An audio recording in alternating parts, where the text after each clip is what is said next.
Holy Spirit.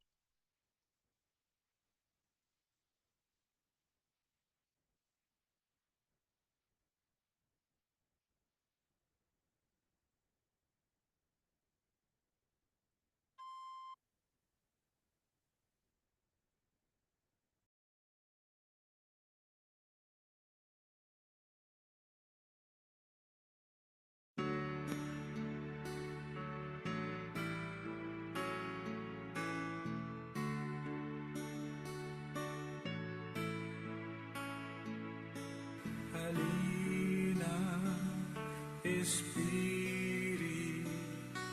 Santo, kinakailangan kita.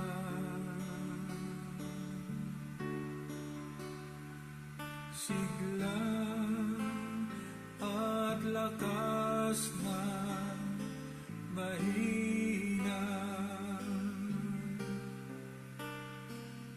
pag-asa ka namin lahat. Halina, Espiritu Santo, kinakailangan kita.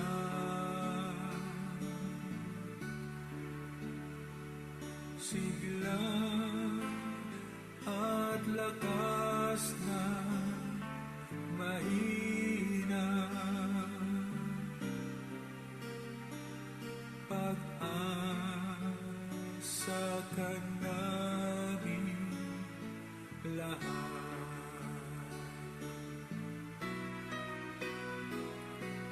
Halina, Espiritu Santo, kinakailangan kita.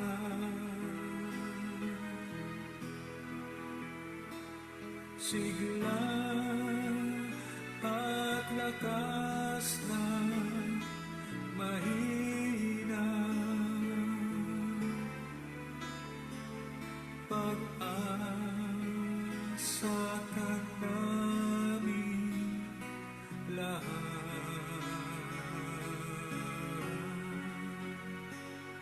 Pag-asa ka namin lahat.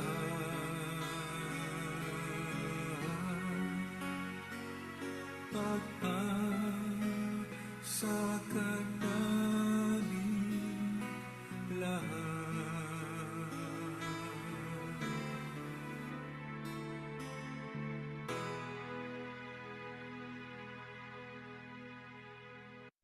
Ating pakinggan ang Ebanghelyo sa darating na linggo na babasahin para sa atin ni Sis Amelita o Litz Napo.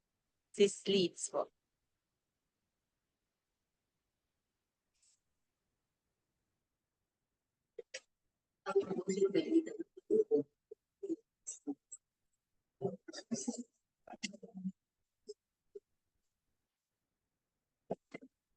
Noong panahon ni Panginoon, dumating sa Diyos sa isang bayan ng Samaria na tinatawag na si Jose.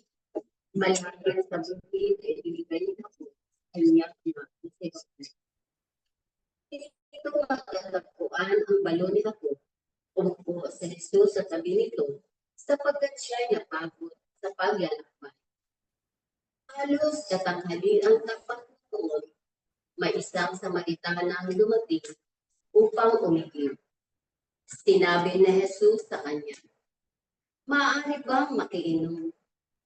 Walang noon ang kanyang mga alagad sapagkat bumili ng pagkain sa bayan. Sinabi sa kanya ng Samaritana, "Kayo'y Hudyo at Samaritana ako. Bakit kayo humihingi sa akin ng inumin? Sapagkat hindi nakikitungo ang mga Hudyo sa mga Samaritano. Sumagot si Jesus, kung alam lamang ninyo kung ano ang ipinagkakaloob ng Diyos at kung sino itong humihingi sa inyo ng inyong. Marahil ay kayo ang hihingi sa Kanya at kayo na may bibigyan niya ng tubig na nagbibigay buhay. Ginoong wika ng babae, malalim ang balong ito at wala man lamang kayong panalo. Saan kayo kukuha ng tubig na nagbibigay buhay? Higit pa sa kayo kaysa aming ninunong si Jacob na nagbigay sa amin ng balong ito. Uminom siya rito pati ang kanyang mga anak at ang kanyang mga hayop. Sumagot si Jesus, ang uminom ng tubig na ito'y muling nauuhaw. Ngunit ang uminom ng tubig na ibibigay ko ay hindi na muling mauuhaw. Ito'y magiging isang bukal sa loob niya. Babalong at magbibigay sa kanya ng buhay na walang. Sinabi ng babae, Ginoo, kung gayon po'y bigyan ninyo ako ng tubig na sinasabi ninyo, nang hindi na ako mauuhaw. Ni pumarito pa upang sumalo. Umuwi ka at isama mo rito ang iyong asawa. Wika ni Jesus. Wala po akong asawa, anang babae. Tama ang sinabi mong wala kang asawa. Tugon ni Jesus. Sapagkat 5 na ang iyong naging asawa at ang kinakasama mo ngayon ay hindi mo asawa. Totoo ang sinabi mo, sinabi ng babae. Ginoo, sa wari ko'y propeta kayo. Dito sa bundok na ito sumamba sa Diyos ang aming mga magulang. Ngunit sinabi ninyo, mga Hudyo, na sa Jerusalem lamang dapat sambahin ang Diyos.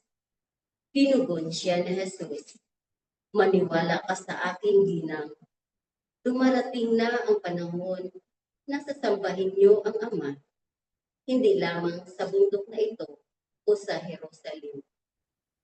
Hindi ninyo nakikilala ang inyong sinasamba, ngunit nakikilala namin ang aming sinasamba, sapagkat ang kaligtasan ay galing sa mga Hudyo. Ngunit dumarating na ang panahon, ngayon na nga, na ang mga tunay na sumasamba sa Ama ay sasamba sa Kanya sa Espiritu at sa katotohanan, sapagkat ito ang hinahanap ng Ama sa mga sumasamba sa Kanya. Ang Diyos ay Espiritu, kaya dapat siyang sambahin sa Espiritu at sa katotohanan. Sinabi ng babae, nalalaman ko kung paparito ang Mesiyas, ang tinatawag na Kristo. Pagparito niya, siya ay magpapahayag sa atin ng lahat ng bagay. Akong nagsasalita sa iyo, ang tinutukoy mo, sabi ni Jesus. Dumating ng sandaling iyon ang kanyang mga alagad. Nabigla sila nang makitang nakikipag-usap siya sa isang babae. Ngunit isa man sa kanila ay walang nagtanong kung ano ang ibig ni Jesus, o kaya kung bakit siya nakikipag-usap sa babae. Iniwan ng babae ang kanyang panga, bumalik sa bayan at sinabi sa mga taga-roon, halika kayo, tingnan ninyo ang taong nagsabi sa akin ng lahat ng ginawa ko. Siya na kaya ang Kristo? Kaya't lumabas sila ng bayan at nagpunta kay Jesus. Samantalang makailang ulit na sinabi sa kanya ng mga alagad, Rabi, kumain na po kayo. Ngunit sumagot siya, ako'y may pagkaing hindi niyo alam. Kaya't nag-usap-usap ang mga alagad, may nagdala kaya sa kanya ng pagkain? Sinabi sa kanila ni Jesus, ang pagkain ko'y ang tuparin ang kalooban ng nagsugo sa akin at ganapin ang ipinagagawa niya. Hindi ba sinasabi niyo, 4 na buwan pa at anihan na? Sinasabi ko sa inyo, Masdan ninyo ang mga bukid. Hinog na at handa na ang ani. Ang gumagapas at matanggap ng upa at nagtitirikong ng bunga para sa buhay na walang hanggan. Kaya't magkasamang nagagalak ang naghahasik at ang nag-aani. Kaya totoo ang kasabihang, iba ang naghahasik at iba naman ang nag-aani. Sinuko kayo upang anihin ang hindi ninyo inihasik. Nagpagal ang iba at kayo ang nag-aani sa kanilang pinagpagalan. Maraming Samaritano sa bayang Yaon ang sumampalataya kay Jesus dahil sa patutuong ito ng babae. Sinabi niya sa akin ang lahat ng aking ginawa. Kaya't paglapit ng mga Samaritano kay Jesus, hiniling nila na tumigil muna siya roon at manatili siya ng 2 araw. At marami pang sumampalataya nang mapakinggan siya. Sinabi nila sa babae, nananampalataya kami ngayon, hindi na dahil sa sinabi mo, kundi dahil sa narinig namin sa Kanya. Nakilala namin siya nga ang tagapagligtas ng sanlibutan. Ang mabuting balita ng Panginoon. Pinupuri ka namin, Panginoon Hesus. Ating magpapatuloy po sa ating pakikinig at pananalangin sa pamagitan ng isang awitin.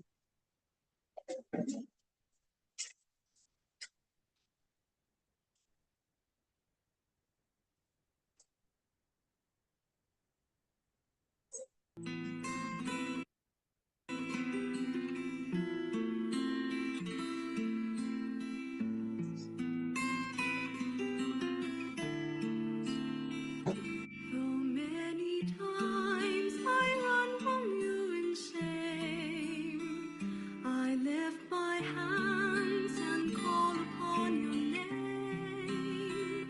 For underneath the shadow of your wings, my melody is you.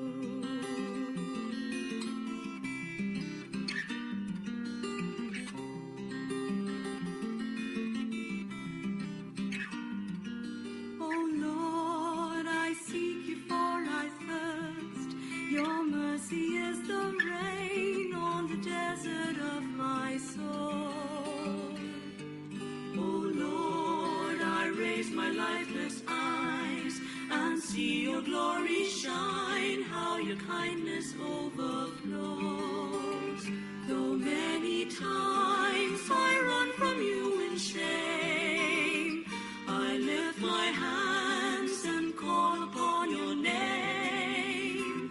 For underneath the shadow of your wings, my melody is you.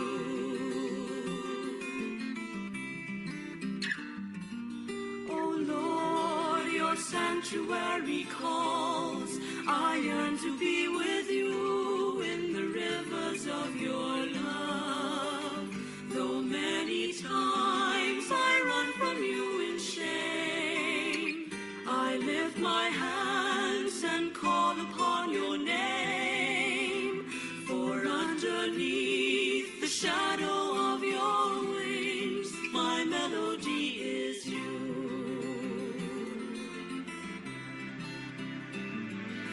Oh Lord,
Tayo po ay magpapatuloy po sa ating unang sharer po na si Brother Renato Acriol po.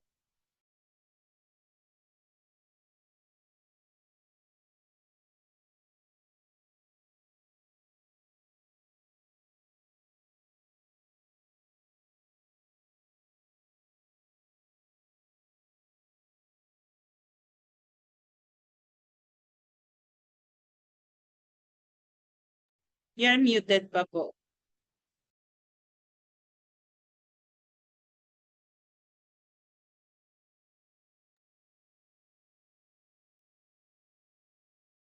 Nakamute po kayo.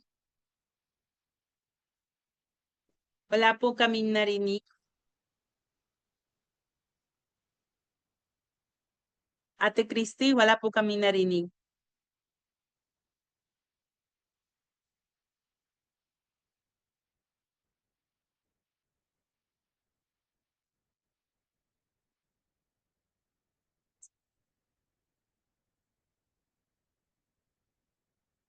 Brother po, wala po kaming narinig. Hello po. Noong mga panahon yun, ang mga Samaritana ay walang kaalaman tungkol sa mga sinasabi, sa mga mensahe ng Panginoon. Kundi ang alam lang nila, inaantay nila ang Mesiyas. Ngunit yung mga oras na yun, hindi niya alam na ang Mesiyas ay kaharap niya na at sinabi niya ang katotohanan sa isang babae sa Samaritana. Dahil sa tubig na gusto ng Panginoon na malaman at maibigay niya yung tubig na nagbibigay ng buhay na walang hanggan at hindi ng tubig ng kalinisan. Kaya ng mga oras na yun, nang sinalaysay ng Panginoon ang tubig na yun, nabago ang kanyang pananaw. Lalo na nasabihin ng Panginoon ang kanyang nakalipas sa kanyang buhay na siya mayroong napangasawang 5. Kaya nagulat ang babae na ito na bakit nalaman ni Jesus ang kanyang kasaysayan o kanyang nakalipas. Kaya nangalit siya at nasabi niya nga na siya na nga Mesiyas na inaantay. Kaya noong mga oras na yun, habang narinig niya ang sinasabi ng Panginoon, napawi ang kanyang pagod, napawi ang kanyang pagkaubaw. Dahil sinasabi ng Panginoon at hindi sa lahat na bago ang lahat ng marinig niya ang sinasabi ng Panginoon, lalo na sa kanyang buhay. Kaya umuwi siya at pinakalat niya ang mga pangyayaring sinabi sa kanya ng Panginoon, sa kanyang mga kasama sa Malta. Kaya yung po ang mensahe yun, nasa pamamagitan po ng salita ng Panginoon, na kung tayo mananalig sa Kanya, ay magbibigay din po sa atin na ganap na kapahingahan o pagkapahawi ng ating pagkaugaw. Hindi po katulad ng panahon natin na yun, maraming ubaw sa kayamanan, sa posisyon, dahil tunay nga na wala sa kanila ang tunay na kaganapan ng pagtanggap sa Panginoon. Kaya maraming hinahanap ang tao at maraming uhawan sa kanilang buhay. Subalit, kung marusumpungan nila ang Panginoon, mapapawi ang lahat ng kauhawan na yan sa mga bagay na hinahanap ng tao. Kundi, ang Panginoon ang magbibigay sa atin na sapat na inuwi at makapabibigay sa atin na sapat na naganap na kauhawan. Walang ba ang Panginoon na siya magbibigay at magbabago sa ating buhay. Pinamot po at magandang ganito sa atin. Maraming salamat po. Ngayon po ang ating second sharer is Sister Janet Alcala. Sister Janet, good evening po. Magandang gabi po sa lahat ng mga nakikinig, nanonood sa kanilang tahanan at sa mga iba't ibang simbahan. Ang gospel po natin sa gabi ito ay maganda. So, ito ay tungkol sa pagkikita at pag-uusap ni Jesus at ang babaeng Samaritana sa bayan ng Samaria. Ang paksa na kanilang pinag-uusapan ay tungkol sa tubig na nagbibigay buhay. Alam natin na ang tubig ay napaka-importante sa ating buhay, gamit sa paliligo, pagluluto, paglilinis, paglalaba at pag-inom. Pero sa ating pinag-uusapan,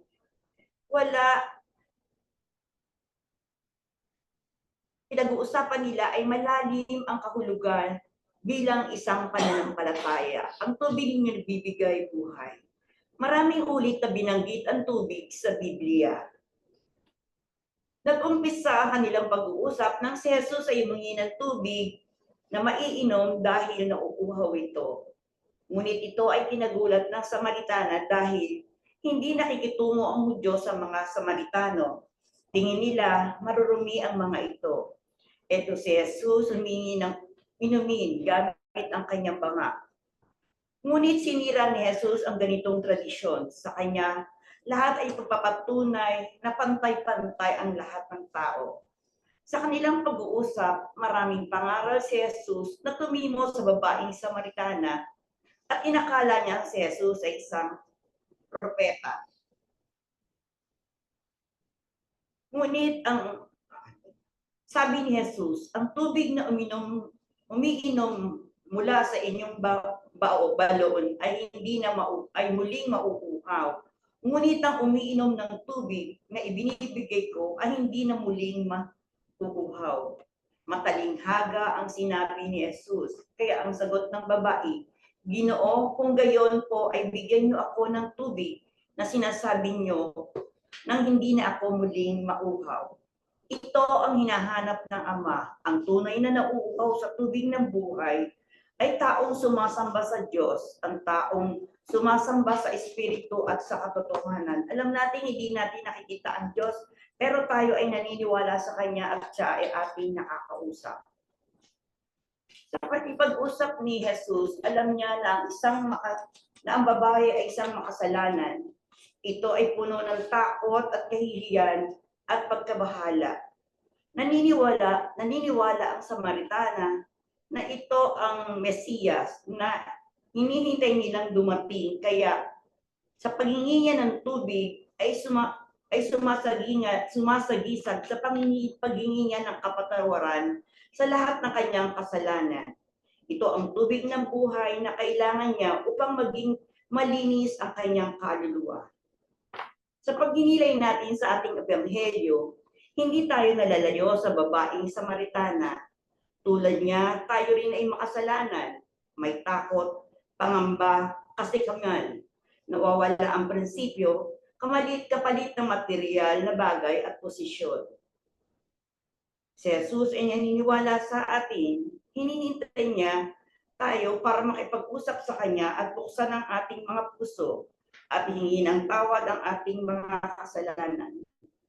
Huwag nating hayaang harangan ng takot at panghinaan ng loob ang paghingi ng tawad sa Kanya.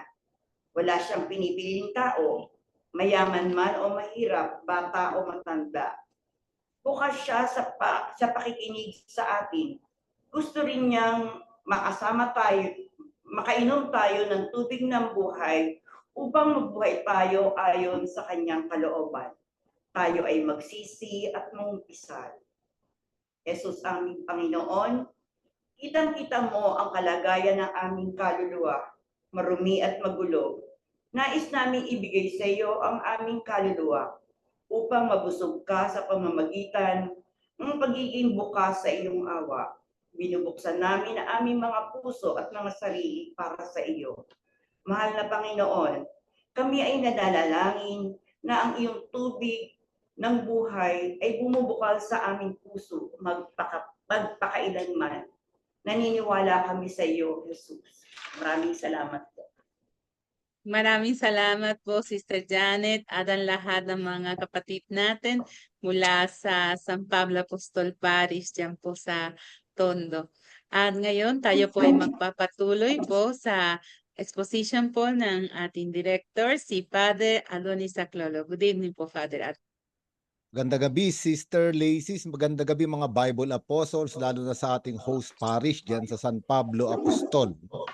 Yung ating mga kapatid na nasa Facebook Live at yung mga kapatid natin na palaging tuwing Martes ng gabi ay nakaabang, naghihintay upang tumanggap din ng konsolasyon, ng kapahingahan sa salita ng Diyos. Ngayon po pinagninilayan na natin ang Ebanghelyo para sa darating na ikatlong linggo ng Kwaresma. Dito pa isang napakagandang ebanghelyo. No? Mahaba, ngunit napakaganda. At magsisimula na tayo sa Ebanghelyo ni San Juan at yung susunod na 3 linggo simula sa linggo sa March 8 hanggang yung mga 2 linggo pang susunod ay mula na sa Ebanghelyo ni San Juan ang ating pagninilayan. Ngayon, ang Ebanghelyong ito ay patungkol sa pakikipagtagpo ni Jesucristo sa babaeng Samaritana. At napakaganda ng background nito mga kapatid, no, mga Bible apostles. Unang-una, si Jesucristo ay galing sa Huda. Doon ay nagbibinyag sila noong babalik na siya sa Galilea, sa north, kailangan niyang dumaan sa Samaria. O para bang sinaloob ng Panginoong Jesucristo na dumaan sa Samaria, hindi nagkataon na dadaan siya rito. No? Ngayon, sabi rito sa Ebanghelyo na ito na hindi naman natin mabibigyan ng pagpapaliwanag ang lahat ng bahagi, no, dahil napakahaba. Ngunit atin na bibigyan ng diin yung mahalagang bahagi. No? Sabi rito, si Jesucristo ay naparoon sa Samaria doon sa isang balon, doon sa may Sikar, na malapit ng magtanghaliang tapat, no? Katanghalian na. Sa English ito ay the 6th hour, no? Talagang mainit na ito. At si Jesucristo ay umupo doon sa balon. Mahalaga ito mga kapatid. Yung ika-6 na oras o yung katanghaliang tapat, yung balon, at noong may dumating na babaeng Samaritana, humingi ng maiinom ang ating Panginoong Jesucristo. Ngayon, hindi ito para bang nangyari lang. Ang Ebanghelyong ito ay pumapatungkol na doon sa pagbibigay ng tubig ng Panginoong Jesucristo, yung totoong tubig na nagbibigay buhay sa ating lahat, hindi lamang sa babaeng ito. No? Kung babasahin natin, basahin ninyo mga kapatid, yung John chapter 19, yung dito rin sa Ebanghelyong ito pero sa 19 na kabanata, mababasa natin doon na si Jesucristo ay ipinako sa krus katanghaliang tapat din. No? At makikita natin, no, na parehas dito, katanghaliang tapat, naroon si Jesucristo, no, sa may balon. At sa John chapter 19, katanghaliang tapat, nandoon siya sa krus. At maalala natin doon sa sinabi ni Jesucristo sa John chapter 19, noong siya ay nakapako sa krus, ako'y nauuhaw. Isa sa mga huling 7 sa wika ng Panginoong Jesucristo. Na para bang dito sa ating pinagninilayan ngayon, sinabi niya rin sa babae, maaari ba akong makainom? Ibig sabihin siya ay nauuhaw. At alam natin na malalim ang salitang ipinapakahulugan dito. No? Hindi nauuhaw si Jesucristo sa tubig lamang, kundi nauuhaw siya na tighawin ang uhaw ng tao. No, kaya nga sa krus, maalala natin na noong siya ay namatay na, yung isang sundalo ay sinibat yung kanyang tagiliran at doon ay bumulwak ang dugo at tubig. No? Tanda ng pagbibigay ng Panginoong Jesucristo ng tubig na nagbibigay buhay. At ito ay nakaugnay sa ating Ebanghelyo ngayon. No? Ngayon, pag-usapan natin muna ang balon. Ang balon ay isang mahalagang lugar sa bayan ng Israel. Hindi lang ito isang lugar na para bang ordinaryo. Hindi, mahalaga ang balon. Ang balon ay tagpuan ng pag-ibig.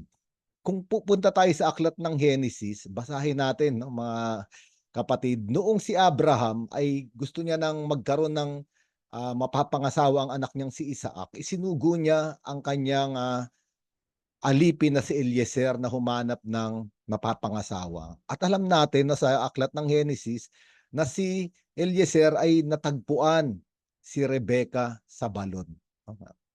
At nauwi ito sa pag-iibigan ni Rebecca at ni Isaac at sa pag-aasawa. Ganon din si Jacob, no? Naalala natin si Jacob sa aklat pa rin ng Genesis, noong siya ay tumatakbong patakas sa kanyang kapatid na si Esau, napunta rin siya sa balon. At doon sa balon ay nakatagpo niya ang kanyang mapapangasawang si Leah. Si Moises din, naalala natin sa aklat ng Exodus, no? Noong siya ay tumatakas sa aklat ng Exodus saka sa aklat ng mga bilang, noong siya ay tumatakas mula sa Ehipto, napunta siya nga doon sa Midian at doon sa balon nakatagpo niya ang isang babaeng ang pangalan ay Sipora na kanyang naging napangasawa. Kaya nga ang balon ay tagpuan ng pag-ibig. Bakit kaya doon nagtatagpo ang mga lalaki at ang mga babae? Sabi nga sa kultura raw ng mga Hudyo, kung gusto mong makatagpo ng babaeng papakasalan, pumunta ka sa balon. No? Sa balon sila pumupunta. Bakit?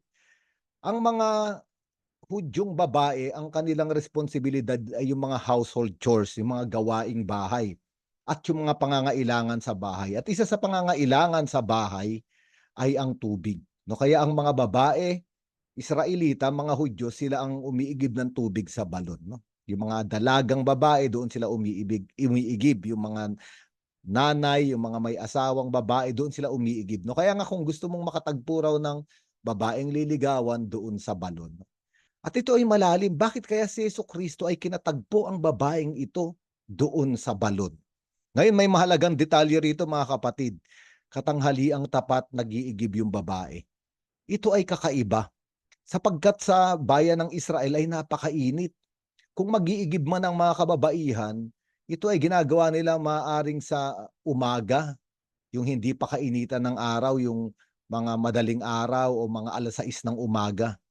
At hindi sila nag-iigib ng mag-isa. Sa isang baryo halimbawa, sama-sama sila. No? Dahil merong strength in numbers, sabi nga natin, no? Na pag magkakasama sila, mas sila ay ligtas. O kaya naman sa hapon kung saan papalubog na yung araw, doon sila nag-iigib. At magkakasama pa rin. Ngayon, ang kakaiba rito sa babaeng ito, nag-iigib siya katanghaliang tapat. No? At nag-iisa siya. No? Wala siyang kasama. Ngayon, mauunawaan natin bakit. No? Kasi nung nag-uusap na sila ng ating Panginoong Jesucristo, nung sinabi na ng Panginoong Jesucristo na kung kilala mo lang ang humingi sa'yo ng tubig, ikaw ang hihingi sa Kanya. At bibigyan ka ng tubig no, na bubukal katulad ng batis sa iyong kalooban. Ang sabi ng babae, ayan ang gusto ko, Panginoon.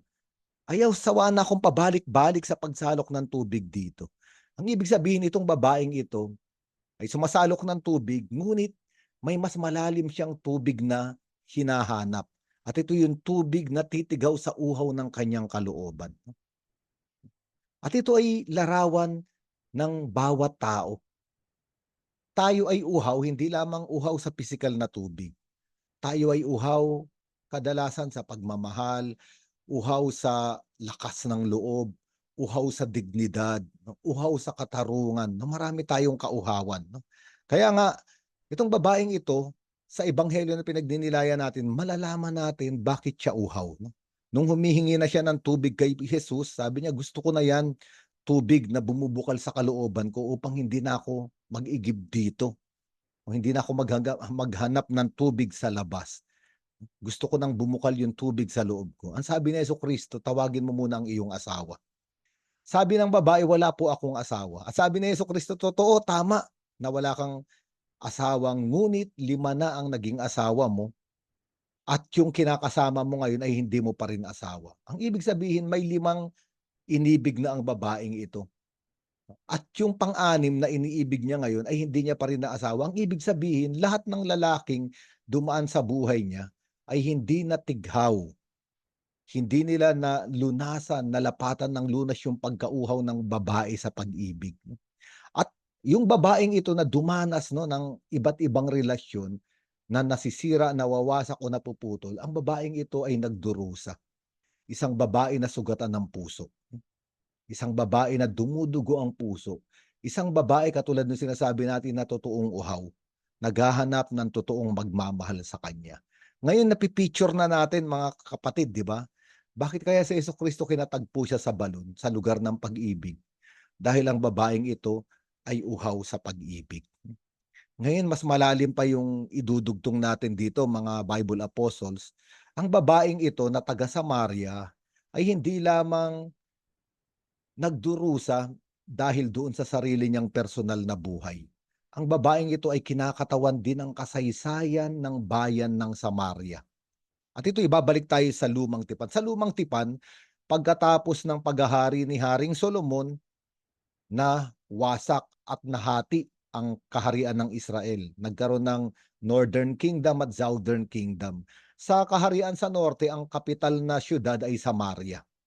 At noong 721 BC, winasak ito ng mga taga-Assyria. Mahalaga itong kasaysayan na ito. At yung mga taga-Assyria, para pahinain yung tinatawag nating nasyonalismo, patriotismo ng mga taga-Samaria, inalis nila yung malaking bahagi ng populasyon. Nagtira lang sila ng kaunti. At yung mga ibang bansa na sinakop ng Assyria, dinala nila sa Samaria. 5 uri ng mga tao ang dinala nila. Kaya nga, may mga Israelita sa Samaria at may 5 pang uri ng mga tao. At pagbabasahin natin sa ikalawang aklat ng mga hari, chapter 17, sinabi ron itong mga taong dinala ng mga taga-Assyria sa bayan ng Samaria, dinala nila yung kanilang mga Diyos-Diyosan. Kaya nga, may Diyos sa bayan ng Samaria, si Yahweh, ngunit may 5 pang Diyos na pumasok. Ang mga Diyos na ito, ang tawag sa kanila ay Baal. At ang Baal sa Biblia ay nangangahulugan ding asawa o mangingibig. Ang ibig sabihin, ang kasaysayan ng mga taga-Samaria ay kasaysayan ng iba't ibang uri ng pag-ibig. No? Hindi lamang pag-ibig sa totoong Diyos, may iba-iba pa silang iniibig na mga Diyos-Diyosan. No, kaya nga ang Samaria ay paulit-ulit na nawasak. At ang mga taga-Samaria ay tinuturing na marumi. No, dahil nga sa hindi dalisay ang kanilang pagsamba sa iisang Diyos. Kaya nga ang babaeng ito ay larawan ng kanyang bayan. 5 yung naging asawa niya, yung pang-6 ay ang pwede nating sabihin ay yung si Yahweh. Kumakatawan siya sa mga tao, no, nauuhaw sa pag-ibig dahil umibig ng iba, umibig ng ibang Diyos. Kaya nga itong babaeng taga Samaria ay parang kumakatawan din sa ating lahat. No, dahil minsan totoo, hindi natin naiibig ang totoo nating Diyos ng buong puso. Minsan nahati-hati ang ating mga puso, ang ating pag-ibig. At ang ating pag-ibig minsan ay napupunta sa pag-ibig sa mga bagay sa mundong ito. No? Trabaho, salapi, kapangyarihan, no, mga relasyon. At ito yung nagiging Diyos ng buhay ng tao. No? Kaya nga, parang yung babaeng ito, akala niya mamahalin siya nitong mga lalaking minahal niya. O parang yung mga Israelita, akala nila mabibigyan sila ng pagmamahal at buhay ng mga Diyos-Diyosan. Ngunit mas lalo silang nawasak, mas lalo silang nauhaw. Kaya nga dito sa ebanghelyong ito, parang kinakausap tayo ng Diyos. Gusto niya tayong katagpuin sa balon. Para bang sinasabi niya sa babaeng ito, pagod ka na sa kakahanap ng totoong titighaw ng uhaw mo na sa pagmamahal. Ngayon sinasabi ni Jesucristo, gusto ko nang ibigay itong totoong tubig na nagbibigay buhay, itong aking pag-ibig. So kaya nga sinabi natin kanina, si Jesucristo ay pinako sa krus, katanghalian tapat din. At doon ay ibinigay niya yung tubig na mula sa kanyang puso, kasama ng kanyang dugo. Napakalalim na ebanghelyo ang ating pinag-uusapan. Kaya nga, itong babaeng ito, sabi niya, ikaw ay propeta. At umuwi siya sa kanyang bayan, sabi niya sa mga kababayan niya, narito yung taong nagsabi ng lahat ng nangyari sa aking buhay. Ibig sabihin, isang taong totoong nakakakilala sa kanya. Ngunit minamahal siya.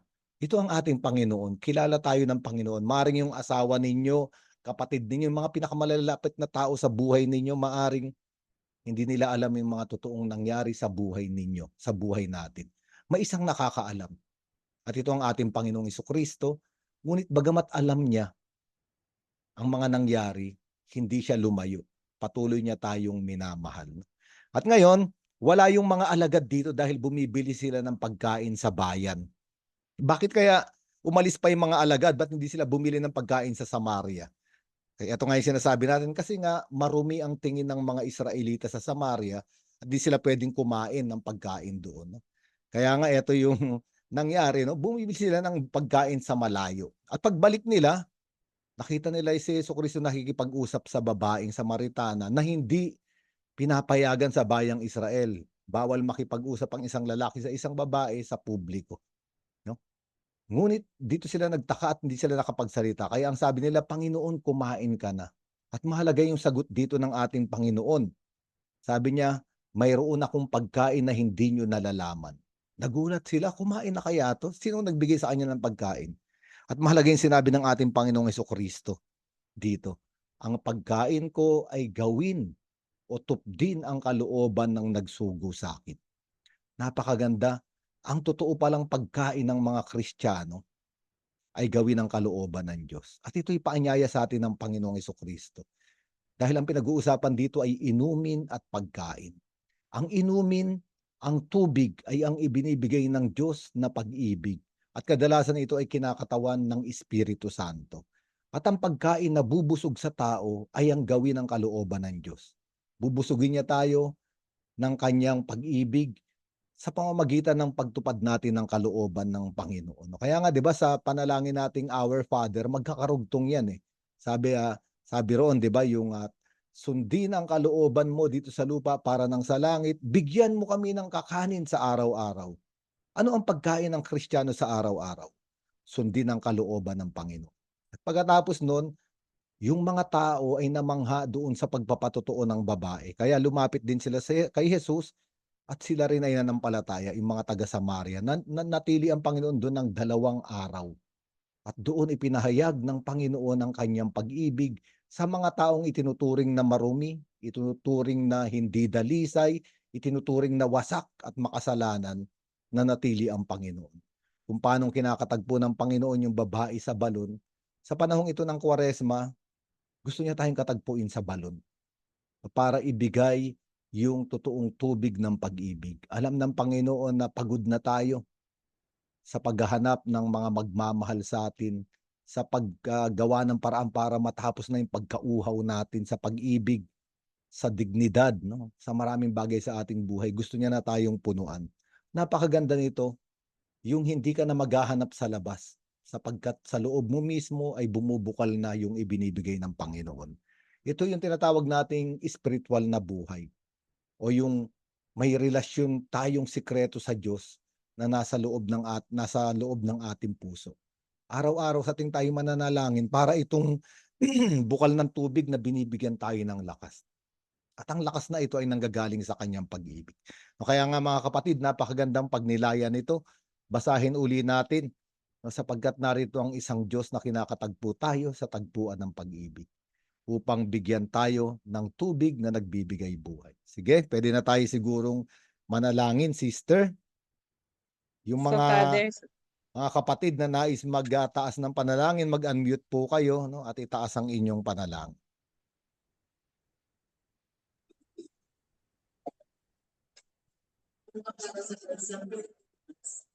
Katulad sa bansa ng babae na sumasok sa balon na hindi na mauungaw na puno. Nawa ka maipakasalok din ng tubig na papawi ng aming pagkaupaw sa bansa. Naway makakita na ng mga Pilipino ang tamang sapat na pagkakal ng isang mabuting gobyerno na makatutulong sa pangangailangan. Manalangin tayo sa Panginoon. Panginoon, dinggin mo ang aming panalangin.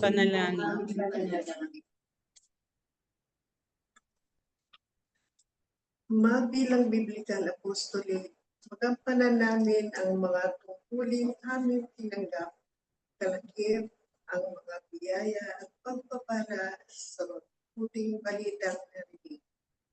Nawa ito'y dumaloy pa rin sa lahat ng naghahanap ng mabuting kasagutan sa kanilang buhay. Manalangin tayo sa Panginoon. Panginoon, dinggin mo ang aming panalangin. Ama, para sa pamilyang Pilipino, pagpalain mo ang bawat pamilyang Pilipino, kalakip ng aming mga tungkulin sa bawat isa. Naway maunawaan namin at maging ganap kami sa bawat kilos at salita nang makamtan namin ang tunay na biyaya sa pagbuo ng mabuting balita. Manalangin tayo sa Panginoon. Panginoon, dinggin mo ang aming panalangin.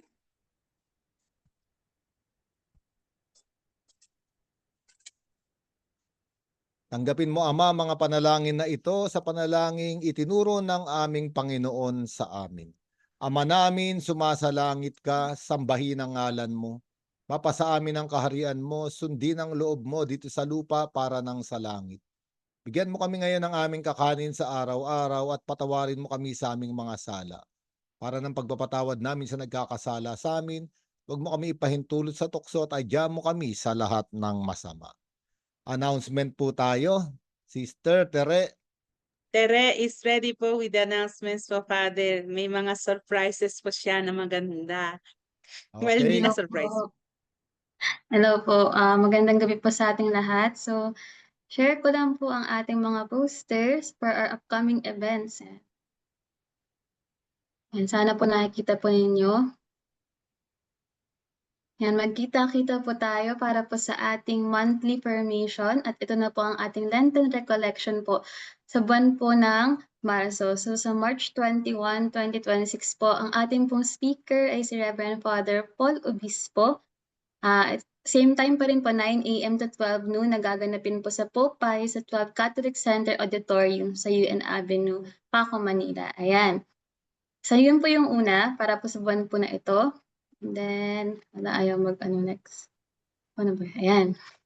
So meron na rin po tayong date para po sa ating Easter recollection. Ito po ay gaganapin sa April 9, 2026. So Thursday po siya. So ito po isang araw po ng holiday.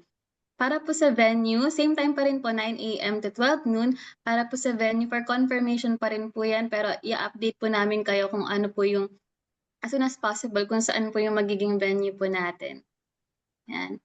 And Father, ay nilagay ko na po, Father, ang ating annual biblical retreat. Sinsigurado na po ang ating date ngayong August 7 to 9, St. Michael's Retreat House sa Antipodo City. So may mga kapatid po tayo na nanghinayang po na hindi po nakasali last year. So ngayon po, sinishare na po namin ng mas maaga ang date po ng ating biblical retreat ngayong taon po na ito. So sana po ma-block nyo na po sa inyong kalendaryo at makasama po namin kayo. Ngayon lang po, Father, para po sa additional announcements, baka meron po kayo. Yun po. Kung wala na, blessing na tayo, sister. Si Bishop Pabilio po ang ating speaker at retreat master sa August. 3 days po nating makakasama si Bishop Pabilio. Yes, Pabiyahe po. pa siya mula sa Palawan papunta rito para lamang magbigay ng retreat sa atin. Kaya po, ayusin po natin yung ating mga schedule para makatagpo po natin sila. Yes Sige po. Sumainyo ang Panginoon. At sumainyo rin. Palain kayo lahat ng makapangyarihang Diyos, gayon din ang inyong mga mahal sa buhay ng Ama, Anak at Espiritu Santo. Amen. Magandang gabi po sa inyong lahat. Magandang gabi po. Maraming salamat po, Father Rocky. Hi! Kumusta From kayo the lahat? Canossians. Maraming salamat po, Father San Rocky, Pablo. sa pagsama po sa amin dito. Thank you so much po sa San Pablo Apostol Parish. Sir Joey. Salamat po. God bless po. Thank you so much po, mga kapatid. Thank you po. See you po next week. Thank you po, Father Rocky. Thank you. Pray for us Ingat po. Thank you po. Bye-bye po sa inyong lahat. Maraming salamat.